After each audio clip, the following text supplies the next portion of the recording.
presenting Joel McCrea as Jace Pearson in Tales of the Texas Rangers.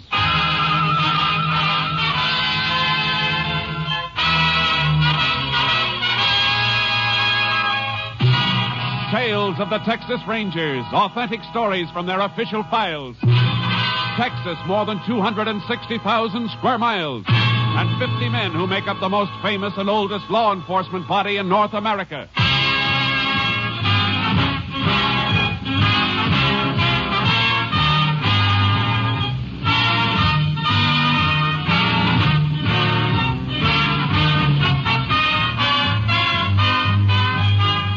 Now, from the files of the Texas Rangers come these stories based on fact. Only names, dates, and places are fictitious for obvious reasons. The events themselves are a matter of record.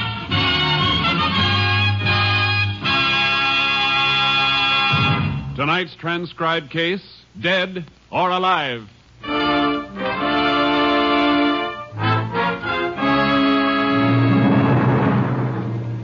At exactly 9:13 a.m. on Wednesday, April 16th, 1947, the French freighter Grand Camp, carrying a highly explosive cargo of ammonium nitrate fertilizer, blew up in the harbor at Texas City, Texas. It was the first in a chain of explosions as chemical plants, tin smelters, and oil refineries disappeared in blasts and flame. Shortly after 1 a.m. the next morning, the major chain reaction was set off. The explosions rocking the city of Galveston 10 miles across the bay, where excited crowds gathered in the streets watching the raging, flame-pierced sky. Extra! Texas City death toll, 300. Hundreds more missing. Scores of bodies unidentified. Paper, mister? Yeah, give me one. Here. Read about it. Unidentified dead toll still mounted. Where are the names, Vance? Where's the list of the dead? Well, they only got a few of them identified. Well, is Ralph's name there? Wait a minute. No, he's probably all right. A working square like him would be. But he worked at one of the refineries they're burning. Stop blubbering. You want to attract attention to me? No, Vance, no, but he is my brother. I gotta worry about him, too, don't I? Yeah. Come on, over here, into this doorway. Look at that blaze over there across the bay. What a spot to clean up. Money, jewelry must be laying around the streets. Just wait. Vance, you're crazy. There'll be police there. Rangers, you're in enough trouble now. Yeah, Liv, you're right. But I'm getting out of it now, for good. And that place over there is going to do it. Maybe your brother Ralph is one of the dead they haven't identified. You got to go there, baby. If he is, you'll have to identify him. Oh. If he is there, in with the ones they don't know. There's nothing you can do to help him. But you can help me. Vance, what do you mean? Well, if you find him there, baby, you can identify the body and say it's mine. Vance. You want me in the clear, don't you, baby? They won't be chasing after me if they think I'm dead, don't you see? But my own brother. What are you asking me to do? I'm asking you to do as you're told. If you want to walk out on me, go ahead. But if you don't, you're going to want me to keep on running for the rest of my life? Or let them get me and send me to Huntsville for 10 to 20? Oh, I don't want anything to happen to you, Vance. You know that. Well, then show me, baby. Show me. You can't help Ralph if he's over there, but you can help me, don't you see? I'll get out of here tonight. And I'll let you know when to meet me. Maybe at that resort place we passed near Lake Bluewater. We'll be free, baby. You and me. Free from there on. But how? What'll we do for money? That'll be taken care of, too. There's a safe in Landstone. I've been itching to get at it for a long time. One last box job, baby, and enough to see us through. Now, go ahead right now. And remember, if you find your brother, he ain't Ralph Brenner. He's me, Vance Young. And come back, pack up, and stay put till you hear from me. From then on, it's gravy. Nobody ever arrests a dead man.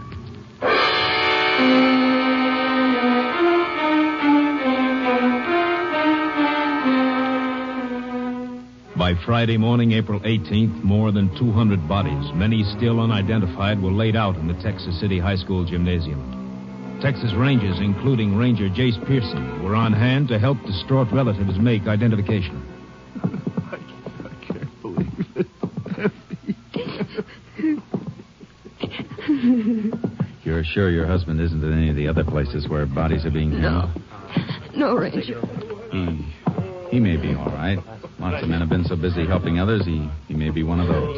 Oh, if only he isn't here. Let's hope he isn't. The embalmers are still working on more bodies over at McGar's garage. It's the only place handy. Keep your hopes up, but don't hope too much for a while. I'll be all right. Might as well start looking through this next row now. They're pretty bad cases. Recognize anything on this one? No.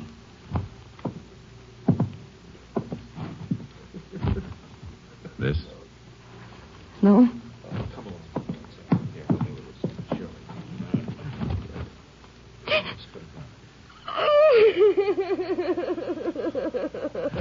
I'm sorry.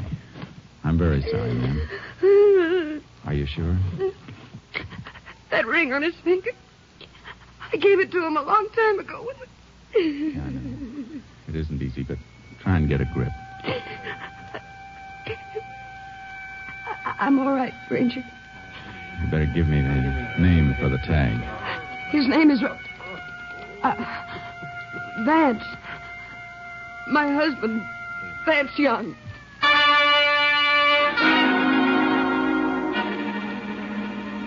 Vance Young. The name burned in my mind like a branding iron. There was no time to ask her, and yet I had to ask. It was part of my job. I waited until we got out into the street. There's some information I have to get from you, Mrs. Young, about your husband. All right. Did he have a criminal record? Yes. Did you know we were looking for him? For a string of safecrackers? How does that matter now? He's dead, isn't he? Yes, I'm sorry, Mrs. Young. You'll find some men at the desks in that building across the way. They'll help you with funeral arrangements. All right. Thank you very much. Vance Young. Jace! Hey, Jace! Huh? Oh, hello, Kurtz. Captain Simpson wants us. Where is he? The mobile unit? Let's go. I'll be glad when this assignment is over. I hope we never see another one like it. Yeah, I've helped with 5 identifications today. You stand there with somebody and see their life fall apart because of a freak accident. Woman who just left you, she find somebody? Yeah, her husband. Kurtz, it was Vance Young. Vance Young? The knob knocker? Yeah. Looks like the explosion ended his case for our files. Don't you think we better check the body for prints and marks? He got it too badly. She identified him by a ring. Unidentified bodies give a knob knocker like Young a big chance to disappear. I thought of that, too. Except for one thing. That woman's grief was real. She wasn't faking it. A week passed. A week of horror and nightmares till the fires in Texas City were controlled and stopped, and men with tight lips and grim courage started to rebuild the ruins. Most of us Rangers went back to regular duty in our regular areas. Then one day, while Bud Kurtz and I had just finished a routine job and were driving back to headquarters, a call came through via short wave. KTXA to Unit 10. KTXA to Unit 10. Unit 10 to KTXA. Go ahead, KTXA. Unit 10, proceed immediately to Landstone, Texas, Arthur County. Safe of mercantile store burglarized there at 4 a.m. today. Crime reported by owner when store opened at 9:30 a.m. this date. Any lead on responsible subject? Subject unidentified, but known to be one man working alone, according to information given by watchman. Watchman was overpowered, being treated at Landstone Emergency Hospital. Units 10 and 6 proceeding to Landstone. We'll keep KTXA informed. Unit 10, 10-4. Assignment authority, Captain Stinson. KTXA Austin. Landstone, about 40 miles, Jace. Yeah. Knob-knocking job, huh? Yeah. At least, though, there's one safe specialist we can eliminate right from scratch on this one. Who? Vance Young. Oh, yeah, I almost forgot about him. Dead men don't rob safes, do they?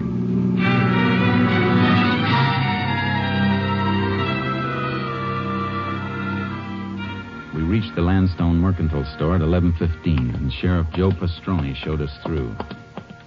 These back rooms are used for storage. He came in through the back, went through that door over there to the general office. That's where the safe is. How'd he get into the building? Forced the watchman to let him in. Watchman patrols this whole area, door shaker. Has keys to get into all the stores if he sees anything that looks funny. Well, then he must have met the safecracker outside. Yeah, I guess so. Watchman was pretty dazed this morning. The doc is patching him up at the hospital. Deputy will drive him back here as soon as his head's fixed. Now, as you can see, been over everything for fingerprints. You find any? Sure, hundreds. They probably all belong to employees of the store. Best bet is to check the prints on the safe first. Already did that. Only 2 sets. Owner of the store and the bookkeeper. Well, that won't tell us anything, Jace, unless one of them robbed the store. It isn't likely. Better have a look at the safe now, Sheriff. Sure thing. Our last office back here. What make is the safe, Sheriff? It's Will's Atlas, new model. It's a tough box, Jace. Steel and wrought iron plates and more alarm wires than a marionette show. Yeah, but a good safecracker could divert the alarm circuit without tripping it. And the box is a cinch because he's got the wire holes to start working on. Here we are.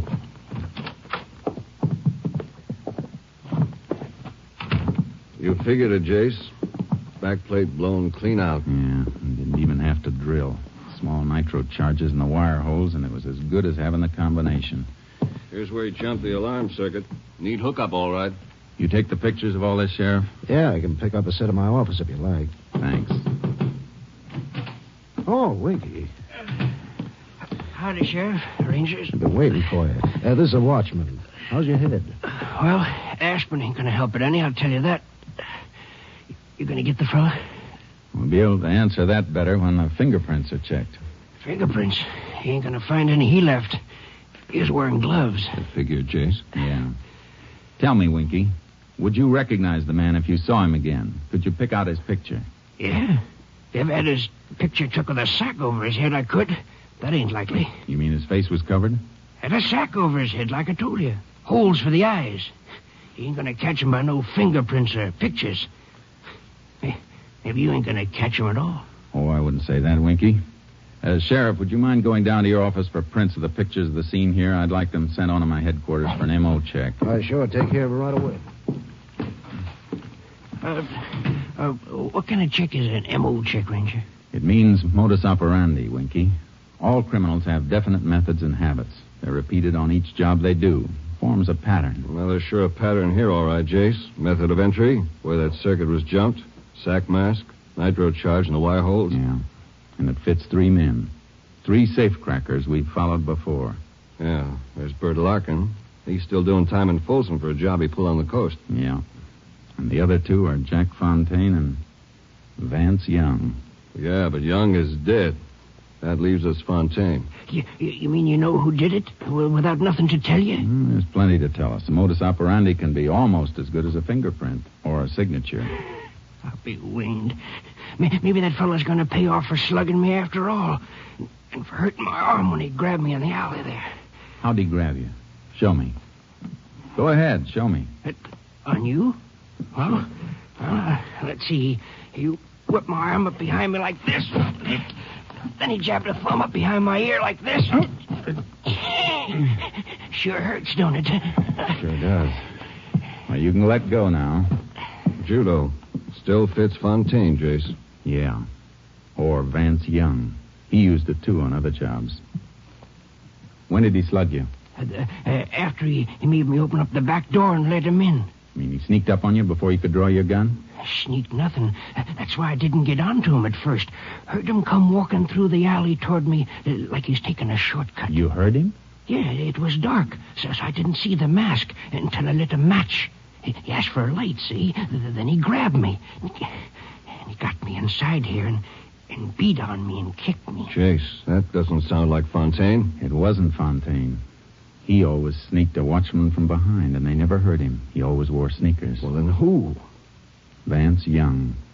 That match trick is Vance Young's. But Young is dead. Maybe yes, maybe no. But I know one thing. I'm going to find out.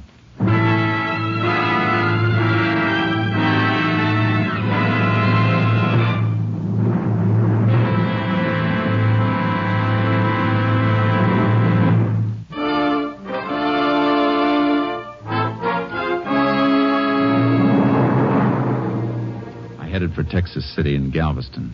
Kurtz and I had no way to move until we knew for certain whether Vance Young was dead or alive.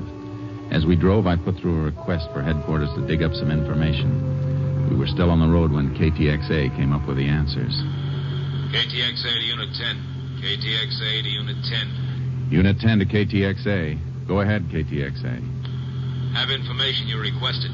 Woman who identified body of Vance Young in Texas City gave name as Lillian Young, residing at 410 Harbor Lane, Galveston. Deceased was wearing ring used in identification. Has subject Lillian Young claimed ring? No claim has been filed yet. Ring's still being held at property claims in Texas City. Unit 10 also requested check on place where body identified as Vance Young was originally found. Body was among those recovered from debris of Amalgamated Refinery Plant 7. Unit 10 believes identification may have been falsified. Possibility Vance Young still alive. Units 10 and 6 continuing investigation. May be tied in with robbery in Landstone, Texas. Proceed and keep KTXA informed. Authority, Captain Stinson. Unit 10, 10-4. KTXA, Austin. You get that address, Kurtz? Yeah. 410 Harbor Lane, Galveston. If we're right, she may have cleared out by now, but we've got to try it. What do you want me to do? I'll drop you at Texas City. Get that ring and check every living person who worked at Amalgamated. See if any of them remember that ring and the man who wore it. Right. I better call KTXA again, have that marriage record traced. Find out when and where that woman married Young. What her maiden name was, everything we can get. We'll be in Texas City in a couple of minutes. I can start the check from there and bring the information to you. Where'll we meet? The Harbor Lane address in Galveston.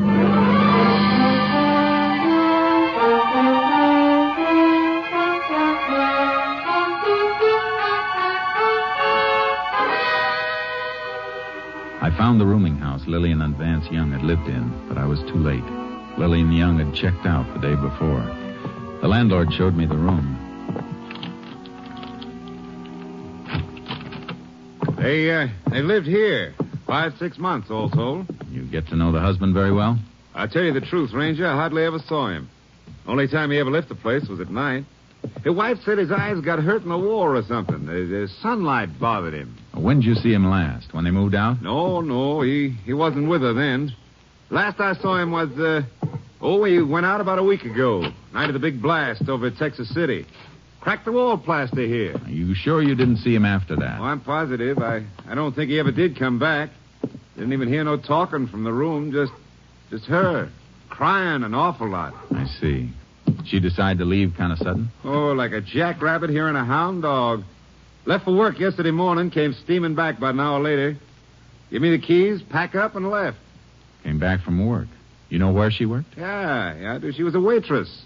The Bayshore Diner. Bayshore Diner. Thanks.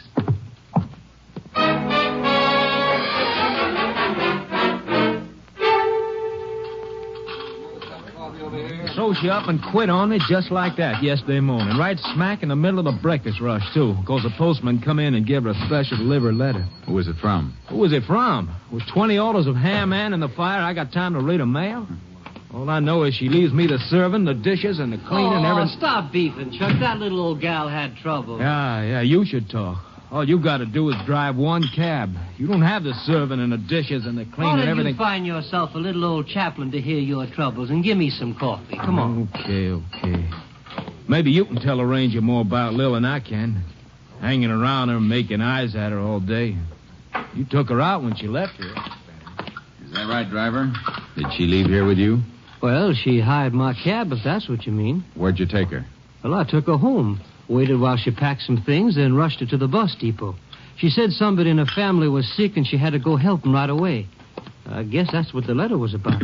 I was sitting there having my breakfast like I always do, and I understand. But what about the bus depot? You know what bus she caught? The northbound toward San Antone. Cut it mighty fine, too. Got there just about a minute before the bus pulled out. Would have made it a lot easier if she didn't make me come dashing back about a mile after we left here. Oh, back here to the diner? No, back to the laundry down the street. Guess she had some stuff in there. Although she didn't bring a bundle out with her. Then on top of that, she says she can't pay me. Not that I'd mind, except for the 10 extra blocks back to the laundry. I could have put the flag back up if she told me beforehand. You say the laundry's right down the street? Yeah, about half a block. Thanks. I'll walk down. Hey, Jace! Hi, Kurtz. Fellow at the rooming house told me you came down here. Yeah. Find out anything on that ring? Plenty. A couple of men who worked at Amalgamated recognized it. Belonged to a plant man named Ralph Brenner. Then it wasn't Young's. No. I got that rundown on Young's wife. Her maiden name was Lillian Brenner. The guy she identified was her brother, not her husband. Then that's why she was broken up. I knew that part wasn't an act. Come on. Where are we going? We're going into the laundry business.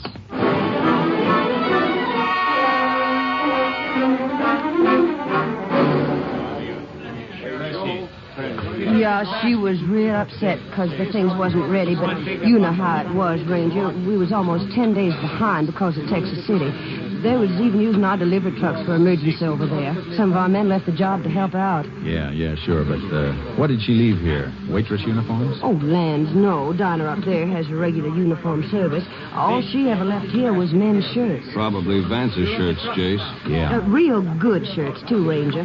Kind you don't have to starch at all. And real fancy colors, too. Dude wouldn't want to be found dead in some of them. Did she say she'd be back to pick them up? Oh, no. She asked me to send them to her, COD. Said she needed the money she had on her for traveling. Shirts like that, you'd think her and her man was living off the top of the hog, but... Sure, but did she give you an address? Oh, yeah, I got it right here in this book. Right here. She wrote it down herself. General delivery, Lake Bluewater. The shirts are ready now. I'm going to mail them out tonight when I leave. We'll save you the trouble. Wrap them up, and we'll deliver them for you.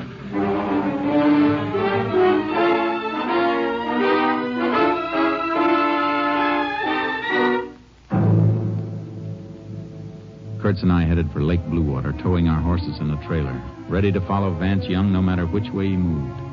It was dark as we drove into the town. The clock on the courthouse was just striking 9. Not many people on the streets, Jace. Looks like everything's closed up for the night except for the movie and the drugstore. Better find a place and turn in. Yeah, I think we ought to drive out of town, camp someplace off the lakeshore, walk the horses out for a while. I thought we were going to plant that laundry bundle at the post office in the morning, watch for a pickup. We are. Well, why not pasture the horses at the edge of town, find accommodations right here? If we stay in town overnight, it may start some talk. Talk drifts. We don't want to tip our hands. I guess you're right. Well, let's get out to the lake and find a campsite. Funny thing about Young's wife remembering his shirts. Guess it's force of habit for a woman. Strong thing, Habit. His safe-cracking habits told us he was still alive. And now maybe her habits are going to make him wish he was dead again.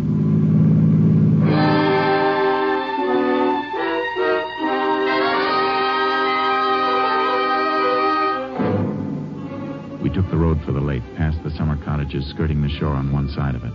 Then as we rounded a curve and passed a house and a group of resort cabins, I spotted something. Hey, Jace, what's the matter? I saw something. Wait till I back up. Headlights picked it up as we came around this curve. There. Look at those.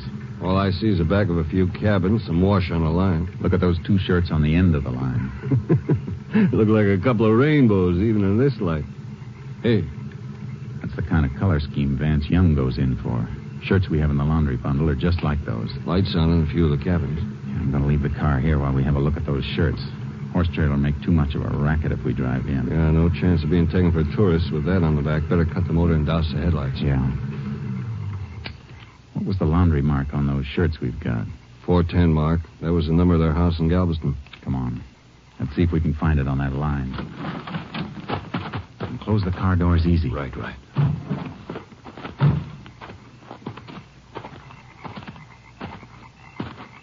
Take one of them down so we can get a better look at it. What's the matter? Clothespin stuck. There, I got it now. Hold it low to the ground. I'll cut my handle with a flashlight. Good. There it is. 410. These belong to our boy, all right. Quite a few cabins, Jace. He's in one of them. That's all we have to know. Come on. Start with this end cabin and go right on down the line. We better be ready for anything. Here's the first stop. Dark, Jace. Yeah, you have to feel your way around. Doesn't seem to be anybody living here. This one's empty. Now let's move on. All right, you. What? Hey, put that flash out before I fire. No. Oh, Rangers, I'll put it out. That's better. Who are you? Name's Ed Bullock. I own these cabins. Just walking back from the boat dock with a couple of guests. Saw you sneaking in the dark. You looking for a place to stay? No. We're looking for a couple named Young. Oh, well, that's funny. It was Mr. Young who spotted your shadows. Hey, Mr. Young. Was that Young just with you? Yeah. Him and his wife was right behind me when I flashed light in here. They spotted us, Jace. Yeah. Come on. Hey, my boat. Somebody started my boat. Is that the only boat you got down there? Only one with a motor. There's a canoe. We're not going to reach him, Jace. They'll head across the lake. How far is it, Bullock? A mile and a half. Kurtz, grab your horse from the trailer. You can beat him around to the far side if you ride hard. When you get there, flash your light. That'll keep him from trying the shore over there. Right. What about you? I'm taking the canoe. And hurry! We'll get him. Ranger, I better go back to the office. My wife... You can faint later, Mr. Bullock. Right now, I need you. I'm going out in the canoe. Flash your light from this shore. They'll think I'm here, and they won't dare land on either side. But make sure you don't turn the light on me in this canoe. All right, Bullock. Turn your light on as soon as I get out in the open water.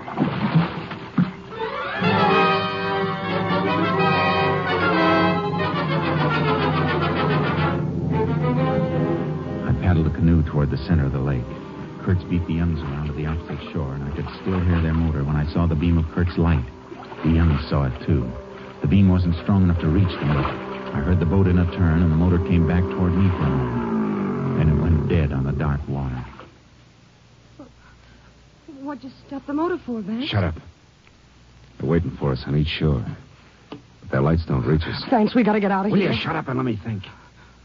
There's a little wind. The boat will drift to the far end of the lake. But that's so slow. Well, what do you want me to do? I can't swim like you can. Why can't you use the oars? Because the oarlock squeaks, stupid. They'd hear him. Yeah, there's only two of them. They can't cover the whole shore. Gee, Vance, it's so dark. And Hey, I hear something. What? Something in the water. You're crazy. Can't you see the lights on the shore? Well, Vance, I do hear something. I see it. It's a canoe. What? Don't move, young. I'm coming into your boat. What, you? I'll brain you with this oar. Look out! Help! Help! Let go of me. Let go! Go. Hey, have you got him? He can't swim. Where he's going, it won't matter. Grab onto the canoe and kick for shore. I got a nice dry shirt waiting for him.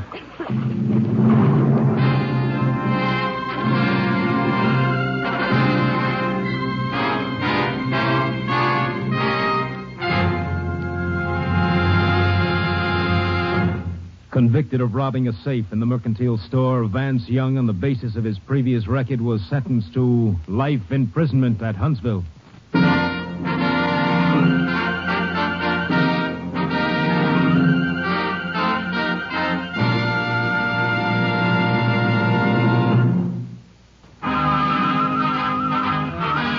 Next week, Joel McCrea in another authentic reenactment of a case from the files of the Texas Rangers. Joel McCrea is currently seen starring in the MGM production Stars in My Crown. This story was transcribed and adapted by Joel Murcott, and the program was produced and directed by Stacy Keach. This is Hal Gibney speaking.